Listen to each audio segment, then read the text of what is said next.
It's a relief to see you all made it back in one piece. Huh? Feels like there's quite a few people missing. Where's Flint's and the others? And what about Nefer? I returned ahead of them. Flint is helping Aino and Anefa to set up the decoys and buy us some time. As for Miss Nefer... Boss is still wrapping things up on her end.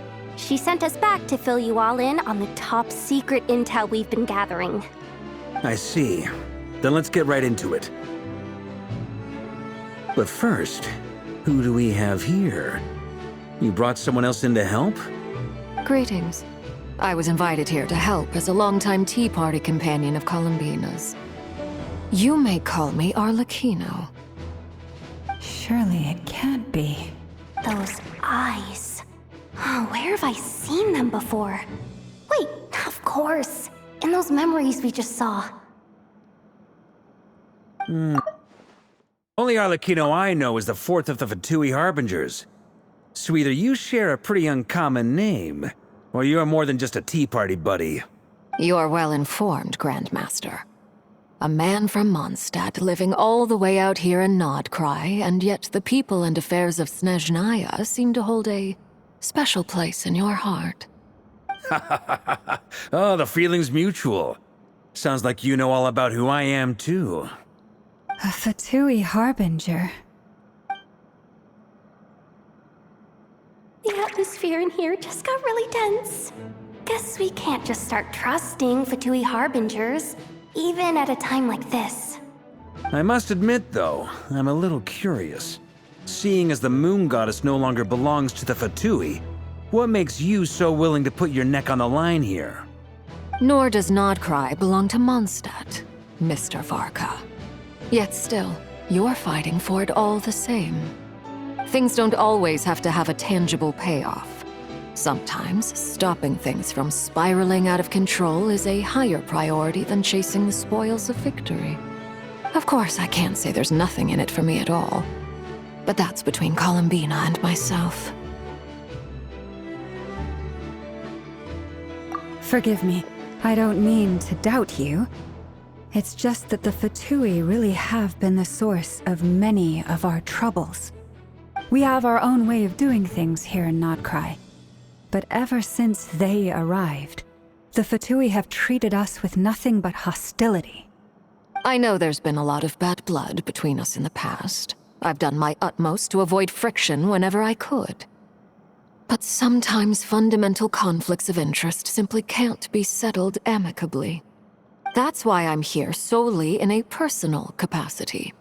This has nothing to do with the Fatui. As a gesture of good faith, I'll be frank. I can help Columbina track down the iridescent moon's marrow, which will help her restore more of her power.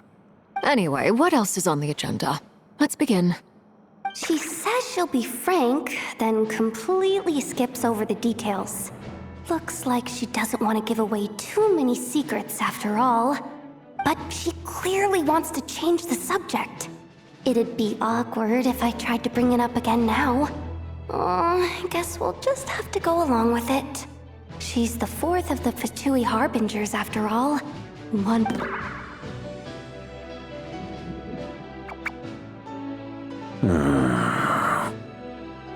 Well, since Miss Arlechino sounds confident in her ability to handle that, we'll proceed to the next topic.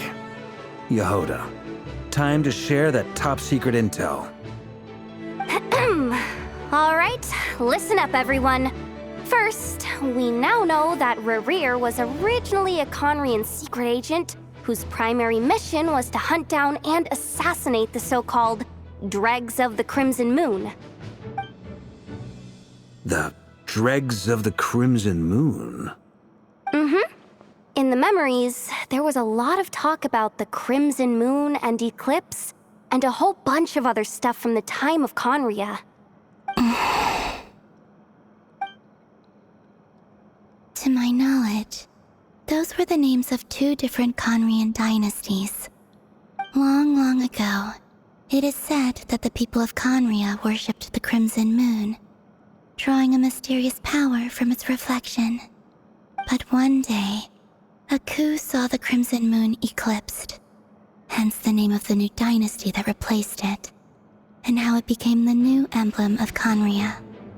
Still, long after the Crimson Moon dynasty had fallen, the last ruler of the Eclipse dynasty, the Vinster King, still coveted the secrets it left behind.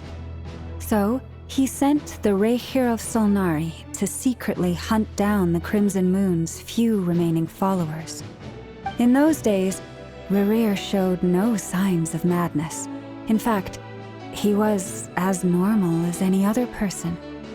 Oh, and he had a fiancé, or at least a would-be fiancé, called Tholindis. What's the matter?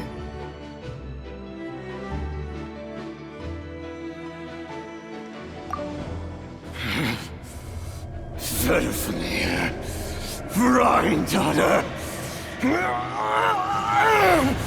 Flinders.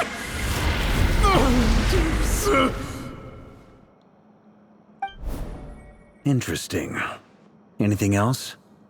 What about this would-be fiancé of his? Do we know anything about her? Well, she was a researcher at the Universitas Magistrorum, but it felt like she was hiding some kind of secret. Oh, and one more thing.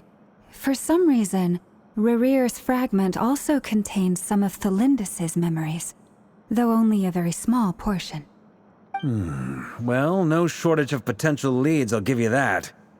In any case, it sounds like we can conclude that while Tholindis was still around, Rerir appeared to be lucid and quite normal. Tholindis, it seems, must have been the one thing in this world that he couldn't let go of. Tell me though, were these pure-blood Conarians we're talking about here? Why do you need to know that? Hold on. If she was a pure-blood Conrian... Oh yeah! Just like how it was with the captain! If we could somehow find her, do you think there's any chance Rerir might regain some of his sanity? It's possible, but it would take a miracle. We can't pin all our hopes on that. That merchant who Nefer knows, Dori Sangama Bay. Maybe we could hire her to look into it. All right then. Let's keep working in our separate teams.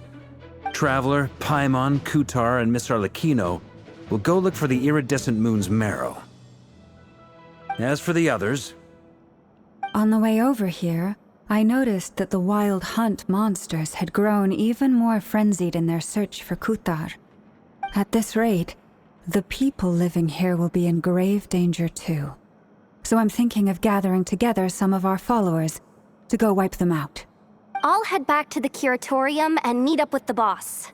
Feels good knowing we've all got something to be getting on with. Given that the Wild Hunt has been a lot more active lately, the Lightkeepers have likely begun their own operations too. If that is the case, someone will need to pass the news on to Flint's. I'll hold the fort for now, then discuss our next move with Flint's, Aino, and Anefa when they get back. Alright then. Well, the clock's ticking. If that's everything, we'll be on our way. We'd better get moving too. We'll try to buy you as much time as we can. Relax, just do your thing. I decided to call in some backup since things are getting so hairy. Our reinforcements should be here any minute now. Stay safe, everyone. Dismissed.